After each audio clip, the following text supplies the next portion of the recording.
Hello, my name's Carla Holt, and I'm going to tell you about an independent study project that I completed with a fellow grad student.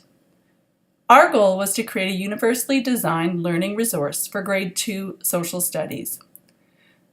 We had quite a few reasons for wanting to do this, but some of the main reasons for it were that we felt that there was a need for accessible content, especially at that elementary level, in terms of readability and incorporating some multimedia resources.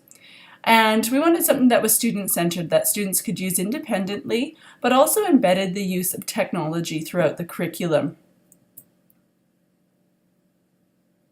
I've chosen to present on this tonight because I do feel that this project has greatly impacted my role. I work as a learning coach supporting technology for inclusion. Much of the time I spend trying to retrofit existing resources to support students that have learning disabilities. So for example, we might be helping students and teachers make use of assistive technology like text-to-speech. However, this project was the first time that we were able to really design for diversity from the beginning, and I was able to see what really is possible when we design for all students. So our process for our independent study project had sort of 3 areas. The first thing that we did, we researched 3 areas. Those areas were ebooks and their implications in education, universal design for learning, and also multicultural education, as this was a social studies project. Out of our research, we designed our student ebook, and also, in terms to accompany that student ebook, we created a teacher resource website, which houses the ebook where people can download it, but also provides a lot of how-to videos for teachers so that they can use that book effectively. We applied what we learned in our research to designing our ebook.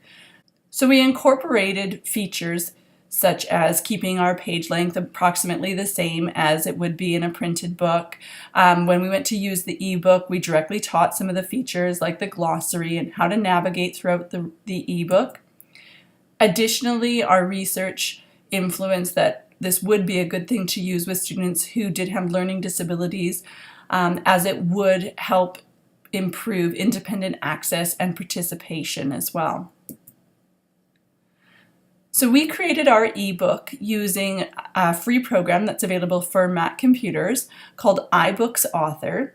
And once the ebook was completed, we then exported it to iBooks, where it can be played on an iPad or again on an Apple computer. So I'm going to play you a little video of some of the features and highlights of our ebook.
As I'd mentioned previously, we created a teacher resource website to accompany the ebook.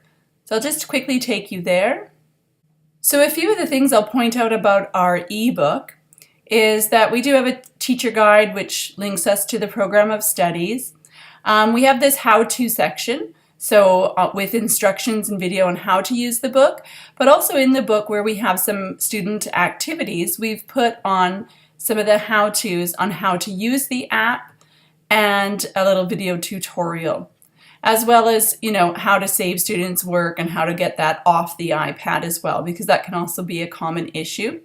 We put in some summaries of our research, as well as we have a blog section which has our reflections from creating and using the ebook.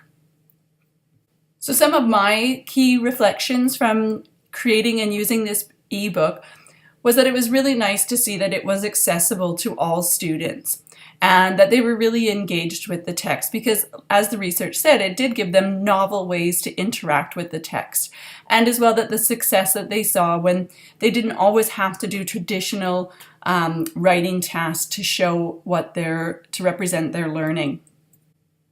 In terms of my next steps, there are a few things I'm going to do. One of the first things I need to do is to share this more widely among my colleagues and friends and anyone who would like to use it. But also is to start to create further chapters. One of the things, because we were using this at the beginning of the school year, we focused more on the geography of the areas, and we didn't get into a lot of the cultural education. So that'll be to come in the future chapters that Shannon and I are going to create. But also I want to have a look and search for further resources like this and try to incorporate them into our curriculum. So thank you for watching my presentation, and I've just put a link here with all of my references.